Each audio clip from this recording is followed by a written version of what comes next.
On va démarrer pour ouvrir notre matinée. Nous avons posé une question un brin, je vais me mettre dans la lumière, un brin provocatrice à notre première intervenante en lui demandant si santé, sécurité et bien-être au travail, c'était mieux avant.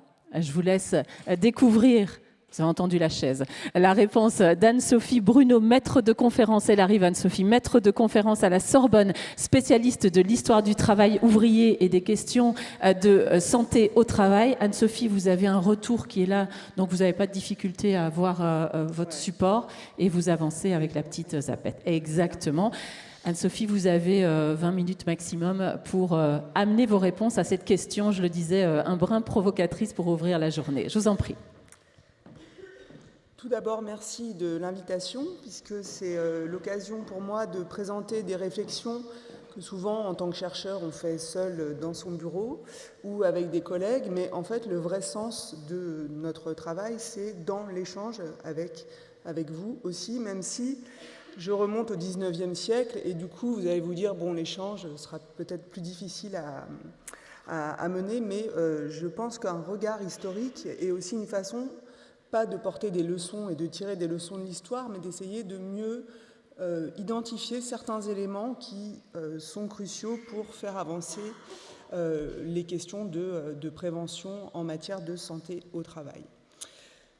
Je vais essentiellement partir d'une notion qui est celle du risque professionnel, qui est très structurante en santé au travail et qui est structurante avec tout ce que ça a de bon, mais aussi tout ce que ça a de mauvais, puisque le risque professionnel, c'est fondé sur la notion d'accident du travail et sur le mode de réparation des accidents du travail, et ce depuis la loi de 1898, qui est vraiment un paradigme extrêmement fort.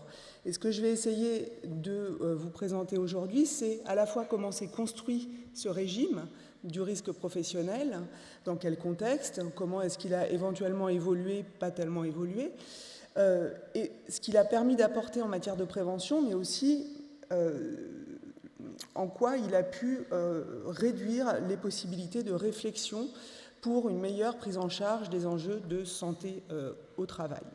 Donc la question qui va m'animer, c'est d'essayer de voir si c'est un régime qui est historiquement daté et qui du coup est un petit peu obsolète pour répondre aux enjeux actuels. Ma réponse, je vous le dis tout de suite, c'est qu'en fait c'est à la fois historiquement daté, mais que c'est un régime dont il ne faut peut-être pas complètement faire l'économie dans les réflexions, parce qu'il a apporté un certain nombre d'améliorations que je vais essayer de vous présenter.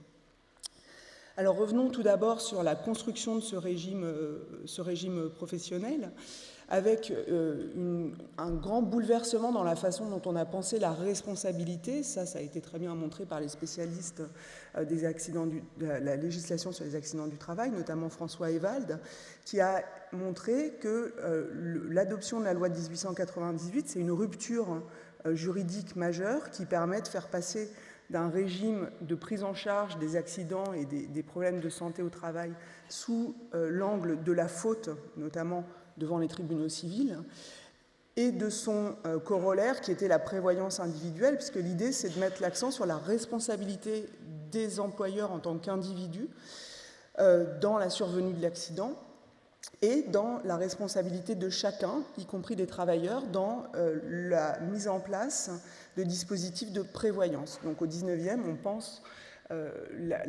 l'assurance contre la maladie, la vieillesse, etc., sur le mode de la mutualité ou de la prévoyance libre.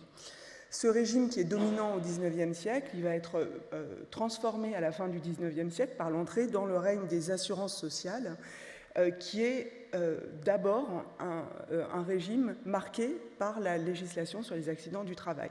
En France, on a mis énormément de temps à mettre en place un vrai régime d'assurance sociale. En gros, il faut attendre les années 1930, même s'il y a le précédent de la loi sur les retraites de 1910, mais elle ne fonctionne pas très bien. Donc, l'entrée dans les régimes d'assurance sociale qu'on connaît au XXe siècle, qui prend en charge le risque par un système de cotisation assurantielle, c'est vraiment la loi de 98 qui le met en place. Alors pourquoi cette entrée dans un régime du risque professionnel faisant l'objet d'une assurance ? c'est la nécessité de répondre aux désordres liés à l'industrialisation, notamment aux dangers liés à la mécanisation très forte qui se développe au XIXe siècle, et à un constat qui est que les effets de l'industrialisation sont peut-être des effets sur les inégalités économiques, mais sont avant tout visibles dans les corps des travailleurs. Et donc, les premiers à tirer la sonnette d'alarme sur les effets de l'industrialisation, c'est des médecins qui commencent à documenter les écarts, les problèmes de santé. Et effectivement, c'est au XIXe siècle, avec l'industrialisation, qu'on voit apparaître des écarts de mortalité entre catégories sociales très fortes et aussi des écarts de mortalité entre les femmes et les hommes. Et ça, c'est bien lié à un régime d'intensification du travail. Donc ce régime assurantiel, il se met en place en 1898. Alors si je prends un exemple frappant, c'est l'exemple des mineurs. On a des accidents du travail qui sont extrêmement développés au XIXe siècle, et c'est un des secteurs qui fait l'objet je recherche juste 2 secondes mes chiffres, c'est un des secteurs qui fait l'objet le plus rapidement des mesures déjà de repérage des problèmes de santé. Et notamment quand on regarde l'accidentalité et les accidents mortels dans les mines, on a des taux au XIXe siècle qui sont de l'ordre de 1 mineur mort accidentellement au cours de son travail pour 1000 travailleurs des mines, ce qui montre l'ampleur des problèmes de santé au XIXe. Pour comparaison, en 2021, c'était 3,3 salariés morts décédés au travail pour 100 000 salariés. Donc on voit bien quand même l'extrême transformation des conditions de travail entre le 19e et le 20e. Cette loi de 98, on a longtemps dit que du coup, elle venait combler un vide et qu'il n'y avait rien avant. Alors, ce n'est pas tout à fait vrai, je ne vais pas vous faire un cours d'histoire du droit du travail, mais en gros, si la loi de 98 a été adoptée, c'est parce qu'il y a eu un revirement de jurisprudence et que de plus en plus souvent, les tribunaux condamnaient les employeurs à une indemnisation civile, donc à réparation de 100% du dommage, en utilisant non pas la faute intentionnelle de l'employeur, qui est rarement qui est rarement en cause dans les accidents du travail, mais en utilisant un autre article du Code civil de la responsabilité des choses dont on a la garde ou qui sont sous sa garde. Et donc, du fait de la propriété des machines, l'accident entraîné par les machines entraînait une réparation automatique à 100%. Face à ce revirement de jurisprudence qui a été sanctionné par la Cour de cassation en 1896, des gens qui rechignaient à faire passer la loi sur les accidents du travail, il y a eu 18 années de débats parlementaires, ont fini par se rallier à cette solution de compromis et à mettre en place le fameux régime qu'on connaît encore, qui met en place une réparation forfaitaire à mi-salaire. Je n'ai pas le temps de développer. Globalement, ce régime est resté en place quasiment de façon inchangée. Alors, ce n'est pas tout à fait vrai, mais je n'ai pas le temps de développer. Mais quasiment inchangé pendant un siècle. Et ce qu'il faut retenir du fait que ça soit un régime quasiment inchangé, c'est que du coup, ça va générer énormément d'habitudes, parce que les accidents du travail, dès l'adoption de la loi, ça génère un contentieux gigantesque. Il y a des milliers d'affaires traitées par les tribunaux, pas forcément parce que les gens contestent l'accident, mais parce qu'il faut fixer le taux d'incapacité. Ça, c'est les juges de paix qui le font à la fin du 19e, au début du 20e. Donc, du coup, il y a une forme de routine qui se met en place sur comment est-ce qu'on fixe les taux, à qui on fait appel, et à qui on fait appel aux médecins, qui certes jouent un rôle dans les questions de santé, mais dont on va voir qu'ils ne sont peut-être pas les seuls à jouer un rôle. Alors à quoi a conduit ce régime du risque professionnel qui est quand même très décrié dès le départ, dès 1898, qui continue à l'être de nos jours? Le premier élément, c'est que dans le couple réparation du dommage et prévention, on dit souvent que la prévention est la grande absente, en fait, la grande oubliée du régime du risque professionnel. Alors pourtant, elle est présente dans les textes et dans l'esprit du législateur, puisque l'idée, c'est d'inciter les acteurs de l'activité économique à prévenir les accidents. Du côté du salarié, en mettant en place un délai de carence ou une indemnisation forfaitaire, et du côté de l'employeur en misant sur le coût de l'assurance pour l'inciter à faire de la prévention. Alors ça marche moyennement, vous voyez bien, parce que en fait, le coût, ça fonctionne si vous avez un coût individualisé, et c'est pas toujours possible à mettre en place. Et ça n'a pas toujours été le cas, notamment jusqu'en 1946, où on avait un régime qui était surtout un régime pris en place par des compagnies privées d'assurance, et pas par un régime de sécurité sociale qui arrivera en 1946. Donc on voit bien l'esprit de la prévention, mais souvent on a tendance à souligner le fait que cette prévention est plutôt vue comme une affaire d'implication individuelle, l'accident étant causé par une négligence soit du salarié, soit de l'employeur, alors qu'en fait c'est souvent un problème d'organisation du travail et pas de négligence. Pour autant, est-ce qu'il n'y a pas eu de prévention? Est-ce que c'est resté une lettre morte? Non. Et bien avant la loi de 1898, on a des efforts de prévention, notamment du côté de certains employeurs. Alors les plus actifs dans le domaine, vous l'avez rappelé dans l'introduction, c'est l'industrie et notamment toutes les entreprises qui gravitent dans le périmètre de l'Union des industries métallurgiques et minières, qui sont en pointe dès le 19e siècle sur les questions de prévention et de sécurité au travail, pour plein de raisons qui ont été évoquées dans l'introduction, des raisons d'attractivité et de stabilisation de la main-d'œuvre, puisque les conditions de travail dans l'industrie et dans les mines sont tellement peu jugées désirables au XIXe siècle, il y a une grande difficulté pour recruter. Donc ces impératifs de pénurie de main-d'œuvre, qui sont encore en jeu actuellement, sont un des facteurs, un des leviers de l'amélioration des conditions de travail, avec les conditions de salaire, bien évidemment, mais ces grandes entreprises offrent des bonnes conditions de salaire pour une grande partie. On a aussi des entreprises industrielles qui prennent le tournant de la rationalisation du travail et qui vont intégrer la prévention dans les coûts de fonctionnement.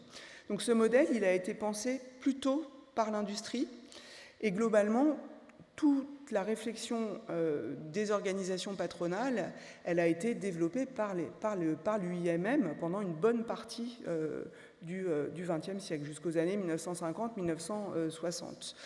Et ça va donner du coup une teinte particulière à cette prise en charge de la santé. Et ça va aussi poser une difficulté qui est d'adapter ce modèle à d'autres environnements professionnels, moins industriels, faits d'entreprises de plus petite taille et aussi d'entreprises qui ne sont pas forcément en bonne santé économique.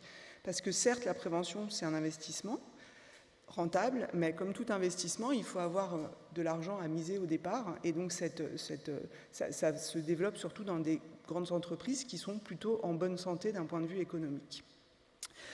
Toujours est-il qu'on ne peut pas dire que la prévention n'a pas été mise en place. Et ces dispositifs ont permis une amélioration quand même considérable des conditions de santé et de sécurité. J'ai repris du coup une courbe qui est tirée des statistiques de la sécurité sociale et qui montre bien la diminution de la fréquence, du taux de fréquence tous secteurs confondus, des accidents du travail au cours de la deuxième moitié du 20e. Je n'ai pas les chiffres pour avant, mais c'était évidemment bien au-delà. Je vous ai cité les chiffres pour les mineurs. Donc une des interprétations de cette courbe qui est faite souvent, c'est de dire cette baisse, en fait, elle est liée au déclin de l'emploi industriel, puisque l'industrie, c'était un des secteurs les plus pourvoyeurs d'accidents. Certes, mais on voit que ça ne marche pas très bien, parce que, en fait, entre 1954 et 1962, on a une augmentation de la population ouvrière, et pendant le même temps, on a quand même une baisse du taux de fréquence des accidents du travail. Donc ce n'est pas simplement une transformation des structures de l'activité et le fait que les emplois tertiaires seraient moins accidentogènes que les emplois industriels. Il s'est bien passé quelque chose, et ce quelque chose, c'est à la fois une amélioration de la prévention, mais pas que. Du coup, la réponse à la question qui m'a été posée, est-ce que c'était mieux ou pire avant? C'était pire avant d'un point de vue des accidents du travail. Pour autant, quand on change d'indicateur et qu'on regarde, par exemple, le taux de gravité des accidents, bon, l'impression est un petit peu moins formidable, puisqu'on a une remontée des accidents. Je passe sur les différences sectorielles, je n'ai pas le temps de le développer. L'autre élément qui vient un peu ternir le tableau, c'est quand on ajoute aux AT les maladies professionnelles, où là, on voit que la courbe ne suit pas du tout la même évolution.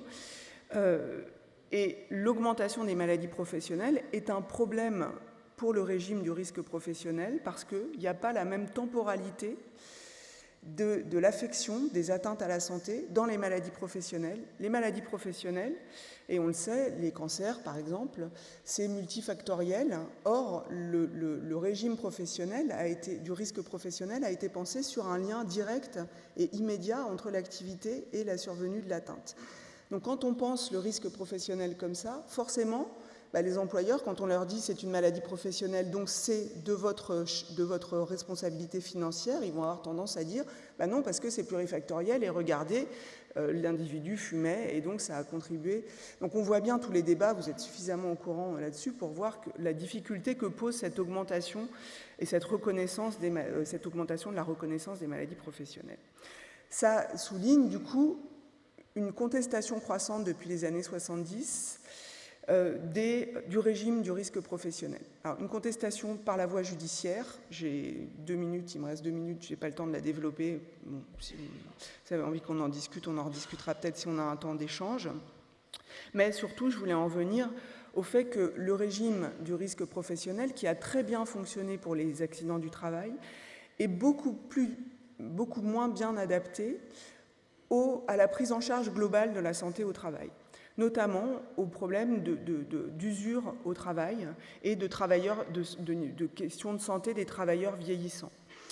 Donc ça, c'est un vieux serpent de mer des débats parlementaires, syndicaux. Que fait-on des travailleurs usés par le travail, qu'on n'arrive plus à maintenir au travail? Et donc c'est un débat qu'on a retrouvé depuis la fin du 19e, au moment de la loi sur les retraites en 1910, en 1945 au moment de la mise en place de la sécurité sociale. Donc on a à intervalles réguliers des débats sur comment faire pour prendre en charge, avoir une vision plus globale de la santé.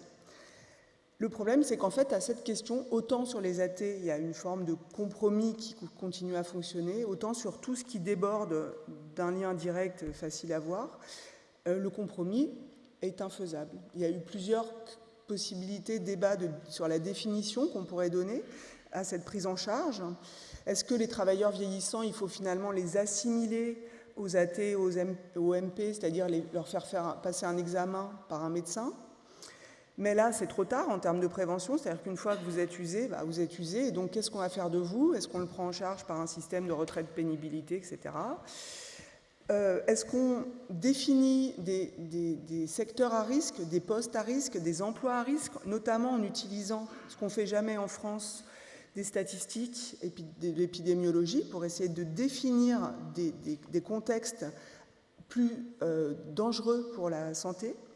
Ou est-ce qu'on fait une définition négociée, collective, comme il y a dans la fonction publique avec les services actifs, qui permet de définir, de mettre d'accord les partenaires sociaux sur qu'est-ce qu'on définit comme des emplois à risque et nécessitant une prise en charge et une retraite anticipée.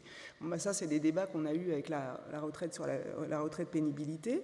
Et on voit bien qu'en fait, chacune de ces solutions nécessite une confiance dans les acteurs scientifiques pour l'épidémiologie, une confiance entre les acteurs, une confiance aussi entre les employeurs, puisqu'il ne faut pas qu'il y ait un passager clandestin pour que ça fonctionne. C'est-à-dire que s'il y en a un qui dit « Ah super, je vais laisser les autres faire de la prévention, et puis moi, je vais tranquillement continuer à faire n'importe quoi », ça ne fonctionne pas. Donc on voit bien qu'en fait, quelle que soit la solution qu'on adopte, le maître mot, c'est peut-être de réussir à établir une confiance et des objectifs partagés, et que peut-être la voie de la négociation, c'est peut-être la voie la plus sage pour essayer de résoudre, aussi bien qu'on l'a fait quand même en partie sur les accidents du travail. Je n'ai pas le temps de développer plus. Je vous remercie.